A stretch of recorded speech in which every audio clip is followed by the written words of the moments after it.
ጤና ይስጥልን የተከበራችሁ አድማጮቻችን እንደምን ሰነበታችሁልን። በዛሬው ፕሮግራማችን የቢቱ አክሎሚ መስሪያ ቤት ለዜጎች ስለሚሰጠው የተለያዩ ጥቅሞች ነው የምንወያየው።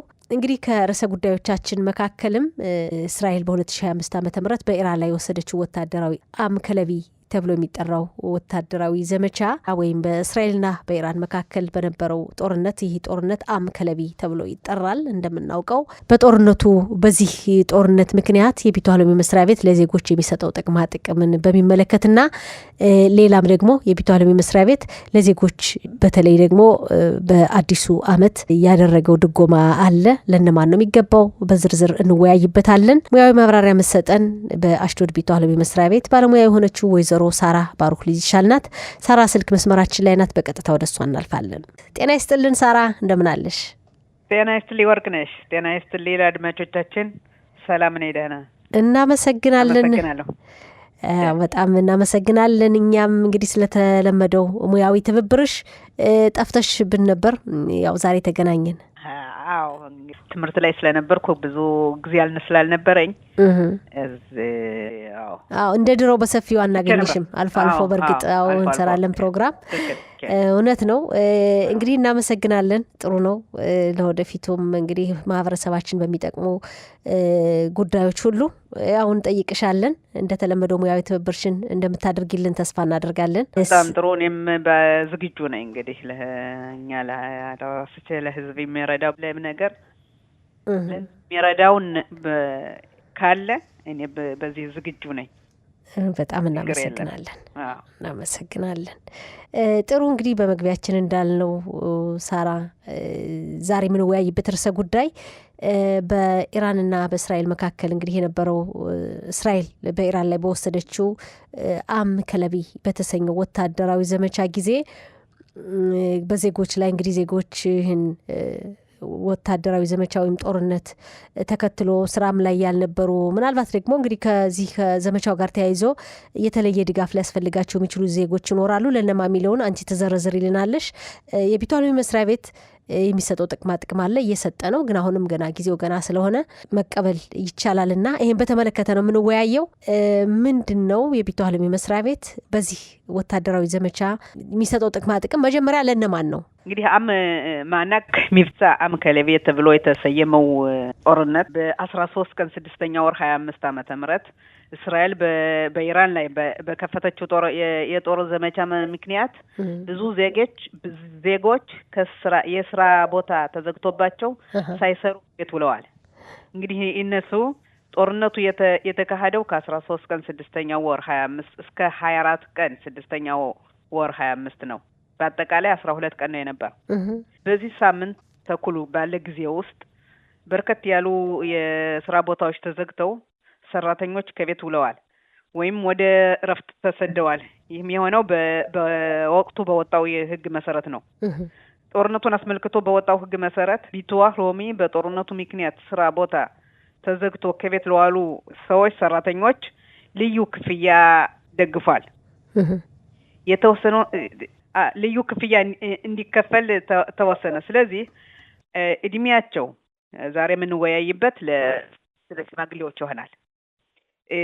እድሜያቸው ከ67 ዓመት በላይ የሆኑ ዜጎች በጦርነቱ ምክንያት ከስራ ወጥተው ከቤት የዋሉ ይሄም እንዳልነው እንግዲህ ቀኑ ከ13 ቀን 6ኛ ወር እስከ 24 ቀን 6ኛ ወር በአጠቃላይ 12 ቀን ሙሉ ከቤታቸው የዋሉ ቢቱ አክሎሚ ከፍ ያለ ድጋፍ ሰጥቷል። ይህም ልዩ ድጋፍ የወጣው ምንድነው?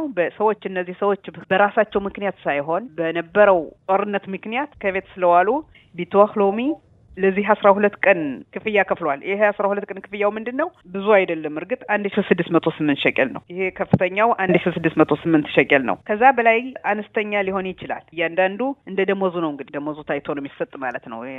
አሁን ለምሳሌ ሂሳብ የሚደረገው አንድ ሰው ከጦርነቱ ፊት 3 ወር ወይም ከ6 ወር በላይ ሰርቶ ከሆነ ያንን በ6 ወር ውስጥ ያለው ደሞዝ ታይቶ በ6 ወር ውስጥ የሚወሰደው ምንድነው?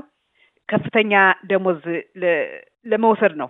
ለሂሳቡ ከፍተኛውን ደሞዝ በ6 ወር ውስጥ ለምሳሌ አንድ ወር 2000 ከሆነ ደሞዙ በአንደኛው ወር 3000 ወይም ደግሞ 2500 ከሆነ ያንን ከፍ ያለውን ደሞዝ በመውሰድ ከዛ 75% ከደሞዙ 75% ይከፈለዋል። ይህ ማለት እንግዲህ 6 ወር ስንል ከ12ኛው ወር 24 ጀምሮ እስከ 5ኛው ወር 25 ባለው ጊዜ ውስጥ ያለው ደሞዝ ነው የሚወሰደው ማለት ነው። እና ከፍተኛው ደሞዝ ነው የሚታይ ወይስ የ6 ወር ተደምሮ ተካፍሎ ነው የሚሰጠው? ሎሎ ከፍተኛው ደሞዝ ከ6 ወር ውስጥ ከፍተኛው ደሞዝ ይወሰዳል ማለት 3 ወር ነው የሚወሰደው። ከ6 ወር ውስጥ 3 ወር ከፍተኛ የሆኑ ደሞዞችን ይወስድና ከዛ 75%። ኦኬ የ3 ወር ደሞዝ አማካይ አይቶ ማለት ነው መሙጻ።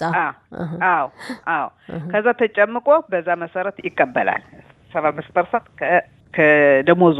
ያው የ6 ወር ደሞዝ ይታያል። ከ6 ወር ውስጥ የ3 ወር ከፍተኛው ደሞዞች ይወሰዳሉ። ያኔ 3 ወር ደምሮ ለ3 አካፍሎ የሚገኘውን ውጤት 75% ይከፈለዋል ማለት ነው። እንግዲህ ይከፈለዋል። እንግዲህ እዚህ ላይ ያልሰራበት ጊዜ እንዳልነው ከጦርነቱ ከጀመረበት ቀን አንስቶ ለ12 ቀናት ነው ስራ ላይ ያልነበረን ብንል የሚከፈለው ሙሉ የወሩ ደሞዝ ነው ወይስ የዚህ 13 ቀን ብቻ ነው? ለ12 ቀን ብቻ ነው። 12 ቀን የነበረው ብቻ ነው። ለዛ ነው 75% የሆነው። 75% ነው። ከዛም በላይ ለምሳሌ ለቀን ስንት ይወጣል? 134 ሸቄል ነው። 134 ሸቄል ሲባዛ በ12 1608 ሸቄል ነው።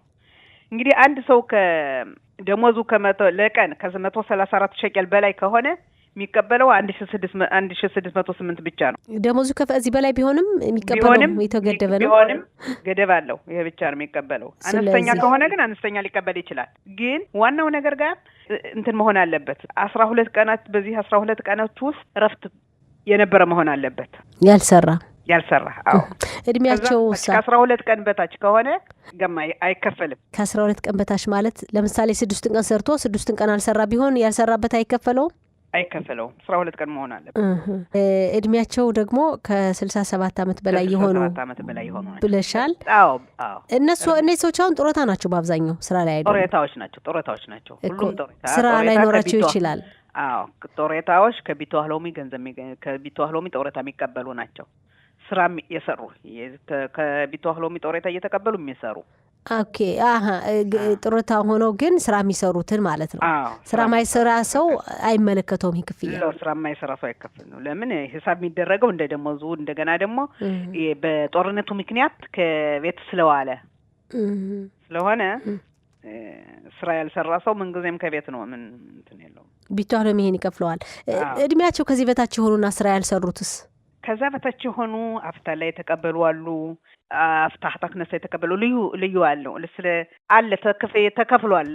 ለማንኛውም በአፍታላ ለምሳሌ ኻላት የተቀበሉ አሉ። ጋር እንዴት እንደሆነ ዛሬ ምን ወየው ስለ ሽማግሌዎች ስለሆነ የአፍታላና የአፍታህ ነሳ እንዴት እንደነበር ጭማሪው እነሱን አላልኩም። እሺ በጣም ጥሩ። እድሜያቸው ያው በእድሜ የተወሰነ ስለሆነ ጡረታዎችን ነው እንግዲህ ቢመለከት፣ ግን ጡረታ ምኖ ስራ የሚሰሩትን ነው።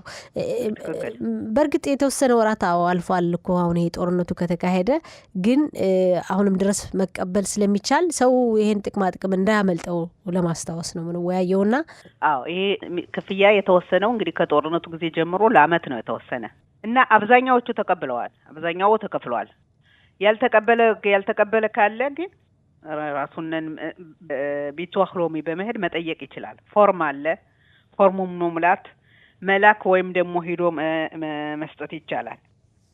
የፎርሙ ቁጥር 481 ነው እና ያን በመሙላት መጠየቅ ይቻላል። ሌላው እንግዲህ እንደዛ ብሎ ሲጠየቅ ቢቷህሎሚ ከአሰሪው ጋር መነጋገር አለበት፣ መጠየቅ አለበት። የስራ የገቢውን ማየት አለበት እና ትንሽ ጊዜ ይወስዳል። አንዳንድ ጊዜም እንትን ስለሆነ በአውቶማቲክ ስለሆነ ሰው እንትን አይደለም ጥያቄ ፎርም መሙላቱ ነው እንጂ ከዛ በኋላ በጥሩ አውቶማቲክ ነው የሚከፈል እና ስለዚህ አንዳንድ ጊዜ ስተት አለ።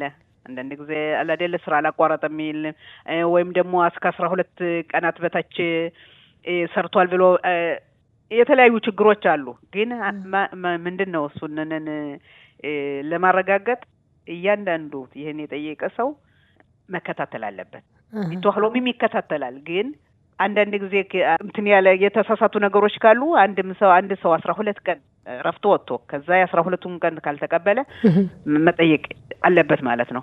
ጥያቄው ደግሞ ዋናው ጥያቄ ሲጠየቅ ማንኛውም ሰው ባለው ቋንቋ ጽፎ መላክ ይችላል። ስለዚህ ብቻ ሳይሆን ስለ ጦርነቱ ስለሚከፈለው ክፍያ ብቻ ሳይሆን በማንኛውም ቢትዋህ ሎሚ በሚሰጠው ድጋፍ ወይም ቢትዋህ ሎሚን ለመጠየቅ የሚፈልግ ሁሉ ባለው ቋንቋ ጽፎ ማስገባት ይችላል። ባለው ቋንቋ ማለት በአማርኛ መጻፍ ይቻላል? በአማርኛ መጻፍ ይቻላል፣ በእንግሊዝኛ መጻፍ ይቻላል። እንግሊዝኛ መቼም ዓለም አቀፍ ቋንቋ ስለሆነ ይተረጎም ይሆናል በቀላሉ። ጥሩ እንግዲህ የጊዜ ገደቡን ይሄን የአም ከለቢ ስጦታ ገንዘብ ቢትዋህ ሎሚ የሚሰጠው ስራ ላይ ኖረው ግን በጦርነቱ ምክንያት ስራ ያቋረጡ እድሜያቸው ከ67 ዓመት ለሆኑ ዜጎች የሚሰጥበት የጊዜ ገደብ እስከ መቼ ነዋል? እስከ አመት ነው የወጣው እንግዲህ እስከ 6ኛ ወር 26 እና ያለነ ጊዜ አጭር ስለሆነ ማንኛውም ሰው እርግጥ ከጠየቀ በኋላ የጠየቀበት ጊዜ ስለሚታይ ብዙ እንትን የለውም። ግን ለማንኛውም ያልተቀበለ ሰው ትንሽ ቀልጠፍ ቢል ይመረጣል። መጠየቅ አለበት። ቢያንስ የጊዜ ገደቡ ሳያልፍ ጥያቄው መቅረብ አለበት። ትክክል። ጥሩ እንግዲህ ለአድማጮች ምናልባት ካልታወቀ ያላወቀ አድማጭም ካለ አውቆ ደግሞ እየተዘናጋ ነገ እያለም ካለ በተለያዩ ክፍሎች የተከፈለ ክፍያም አለ። ዛሬ የምንወያይበት ስለ ሽማግሌዎች ስለሆነ ከ67 ዓመት በላይ ሆነው ጦሬታ ለሚቀበሉ ሰራት። ጥሩ ከዚህ ከአም ከለቢ ጋር ከዚህ ጦርነት ጋር ተያይዞ ሌላ የሚጨመር ነገር አለ? በአጠቃላይ እንግዲህ ለአድማጮቻችን ግልጽ እንዲሆን ይህ ማለት እንግዲህ ይህ ልዩ ክፍያ የሚሰጠው ለሀገሪቱ ዜጋ ለሆኑ እድሜያቸው ከ67 ዓመት በላይ ለሆኑ ነው። ከጦርነቱ ፊት ከ3 ወር በላይ የሰሩ ስራ ያቋረጡት ከ13 ቀን 6ኛ ወር 25 በኋላ የሆነ ከዛ ፊት ያቋረጠ ካለ ይሄን አይመለከተውም ማለት ነው። ስራ ያቋረጡበት ምክንያት በወጣው ትዕዛዝ መሰረት የሆነ የእረፍት ጊዜው ከ12 ቀን የሞላ ከዛ በታች ከሆነም የለም ማለት ነው። እንግዲህ ከይህን የሚከፈለው አንድ ሰው ከአንድ ስራ በላይ የሚሰራ ከሆነ 2 ወይም 3 ስራ ያለው ከሆነ ከዛ ስራው ከሁለቱም ሆነ ከምን በእረፍት መኖር አለበት። አንዱ እረፍት ወጥቶ ከሁለተኛው ሰርቶ ከሆነ ይሄም ክፍያ አይከፈለው። ይሄም ግልጽ እንዲሆን ፈልጋለሁ ብለናል። የፎርሙ ቁጥር 481 ነው። ይህን ፎርም ሞልቶ ወደ ቢትዋህ ሎሚ መላክ ወይም በግል መጥቶ መስጠት ይቻላል። እንዳልኩሽ እንግዲህ የኢብሪት ቋንቋ ችግር ያለባቸው በአማርኛም ሆነ በእንግሊዝኛ ደብዳቤ በመጻፍ መጠየቅ ይችላሉ። የሰነድ ትርጉም አገልግሎት ስላለ በዛ ይተረጎማል። ስለዚህ በአማርኛ ቋንቋ መጻፍ ይቻላል ማለት ነው። በአማርኛ ቋንቋ መጻፍ ይቻላል። ጥሩ ሳራ፣ ከዚህ ጋር ተያይዞ እንደምናየው እንግዲህ በሀገራችን የኑሮ ውድነት አለና ሁሉም የሚገዙ ነገሮች ዋጋቸው ጨምሯል። እዚህ ጋር ተያይዞ ደግሞ ማዳር ለጻርካን መከሬም ነው እንግዲህ በኢብሪት የሚባለው የዋጋ ተመን የሚገዙ እቃዎችን የዋጋ ተመን መጨመር ተከትሎ የቢትዋህ ሎሚ መስሪያ ቤት በተለይ ከቢትዋህ ሎሚ ገንዘብ ወይም ኪጽባ ድጎማ ለሚቀበሉ ዜጎች ያደረገው ወይም አዲስ ነገር ካለ በዚህ በያዝነው አመት? እንግዲህ በያዝነው አመት በ2026 አመት ከአንደኛ ወር ጀምሮ ትንሽ አለን ቢትዋህ ሎሚ ለሚከፍለው ክፍያ በሙሉ ማንኛውም ሰው ከቢትዋህ ሎሚ የሚቀበል በሙሉ ለፊማዳድ ለጻርካን መከሬም አድጓል። ገንተኑ ይሄንም ለመቀበል ምንም ጥያቄ አያስፈልገውም። በሱራ አውቶማቲክ ስለሚከፈል ሁሉም እያንዳንዱ እንግዲህ ኪስፋውን ሲቀበል ክፍያውን ሲቀበል ማየትና እንትን ማለት ይችላል። ለዚህ ጥያቄ አያስፈልገውም። ጭማሪው በኦፌን አውቶማቲክ የተከፈለ ነው። ጥሩ እንግዲህ ጥያቄ ላይ ያስፈልግ ይችላል። ግን እንደው ምናልባት በስህተት ያልተቀበሉ ካሉ ክፍያቸው ላይ መጨመሩን አለመጨመሩን ማየት ይችላሉ። ለምሳሌ አንዳንድ ጊዜ ሰው የሚሰራ ከሆነ አብዛኛውን ጊዜ ሰው ስራ ለሚሰሩ ሰዎች ነው ትንሽ ችግር ያለ ማለት አንድ ጊዜ ደሞዛቸው ይጋል፣ አንድ ዝቅ ይላል እና ደሞዝ ከፍና ዝቅ ባለ ጊዜ ውስጥ ከቢትዋህ ሎሚ ወይም ዳሊ ከፍ ሊፈጠር ይችላል ወይም ደግሞ የሚገባውንም በትክክል ላይ ይቀበል ይችላል አንድ ሰው እና ይህንን መጠየቅ አለ። እያንዳንዱ እንግዲህ ማየት ይሄ እንግዲህ ያለ አይደለ ቢትዋህ ሎሚ ይክፈለው እንጂ ስራ ነው እና እያንዳንዱ በሚቀበለው ገንዘብ በገቢ መሰረት እንደገና በደሞዝም ሆነ በቢትዋህ ሎሚ ትንሽ ልዩነት ካለ መጠየቅ ያስፈልጋል። የገንዘቡ መጠን ይታወቃል ስንት እንደሆነ? አዎ ይታወቃል። ለምሳሌ አሁን ዛሬ የምንወያይበት ስለ ሽማግሌዎችና ስለ ኪትቫት ሼሬም ስለሆነ ኪትቫት የዝረኽ ቫቲክ የሚባለው ጦሬታ የሚሰጠው አነስተኛ አለ ባሲስ፣ ከዛ ከፍተኛም አለ። አነስተኛው ለምሳሌ በዛ መሰረት ነው የሚታሰበው ቂጥባው ማለት ነው። ለምሳሌ በ2025 ለአንድ ሰው ማለት ነው 1795 ነው የነበረ። ከዛ አሁን ግን 1838 ደርሷል። እንዴት ነው ወደ እንግዲህ 1795 እና 1838 የሚቀበል የለም። ለምን?